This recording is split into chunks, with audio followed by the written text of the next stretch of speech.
Our evaluation was this was the best tackle in the draft, and so usually those guys go in the top 10, and that's how we had him rate him. So when he started to fall, we just saw an opportunity to get a top 10 player. Again, when you have a top 10 player at an important position, it doesn't matter about the depth on our team. We're trying to load up on the lines.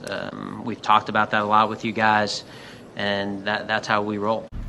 Lil Brunson back at you with the back at you, and I am the best reporting on the Eagles. Top 10 talent fall in the draft, you go get them. By any means, you go get them. Damn, it's hoodie season. Feel like football right around the corner, don't it? You heard what Howie said. They had him as the best tackle in the draft. Easily, they said they had him as the best tackle in the draft. Listen, a lot of GMs in this draft, I feel as though didn't do their homework. Now, what I mean by that is that you got a lot of talent still on the board going into tonight's second round. You got Greedy Williams still available. You got DK Metcalf, who I think will be available at 21 for us. A couple mock drafts got us grabbing DK. You have the other offensive lineman available, Jawan. I can't think of his name right now. You got a slew of people available after the draft. This is the fact of the matter. Out of the NFC East right now, this is what's really bothering me. The picks that were made in the draft out of the NFC East, the Giants picked who they picked, the Eagles picked who they picked, the Redskins picked who they picked. I have no idea why the Cowboys are running around here saying that they won the draft. The Cowboys are running around here giving themselves a grade for day one like they picked somebody. Do you not realize this? We picked 2 more times in the second round before the Cowboys even pick. We got the 21st pick, the 25th pick, and the Cowboys got the 26th pick in the second round of the draft. It makes no sense to me, man. It makes no sense to me. Moving forward, man. Anyway, we picked who we picked. I really love the pick.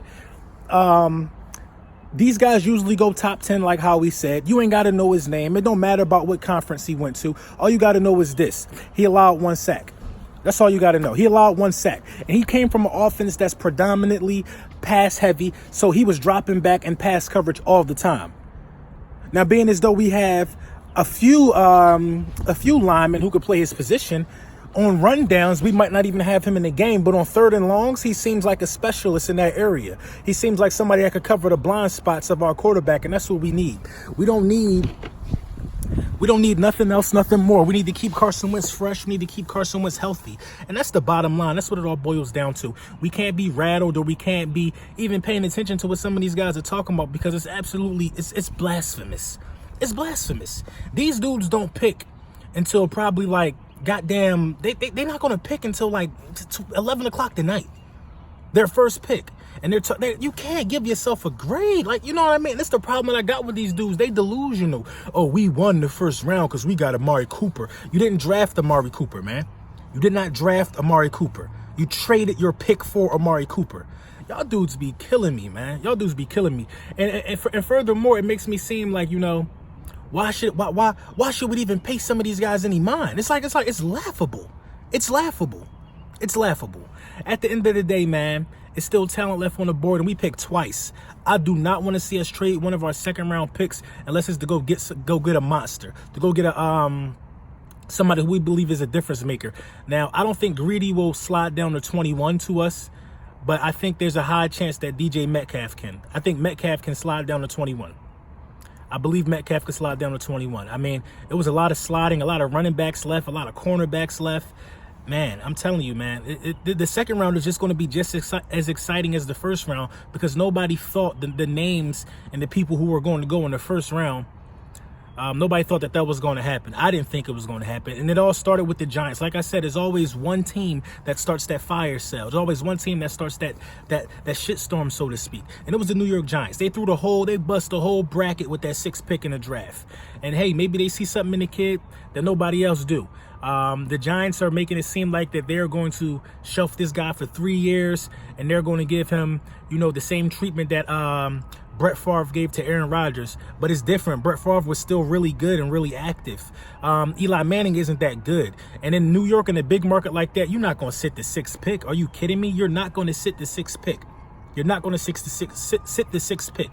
I think they picked that kid because they knew he would be fine with sitting, because he knows he's in over his head. He will come in wanting to learn, as opposed as Haskins, that went to the Redskins. He's ready to play day one, and you can't have Eli Manning competing with that. somebody ready to play day one. This kid probably not even ready to play. I think the Redskins did their thing. I'm going to give respect to where respect is due, man. They got their quarterback. They didn't have to trade up or anything because the draft was just, it was busted at the 6th pick, in my opinion. He fell right into their lap. They traded back up into the 1st round, so they had 2 1st-round picks. I mean, they made moves. They made moves, and it's very fitting that we pick up an offensive lineman because the Redskins got better at edge rusher with Montez Sweat.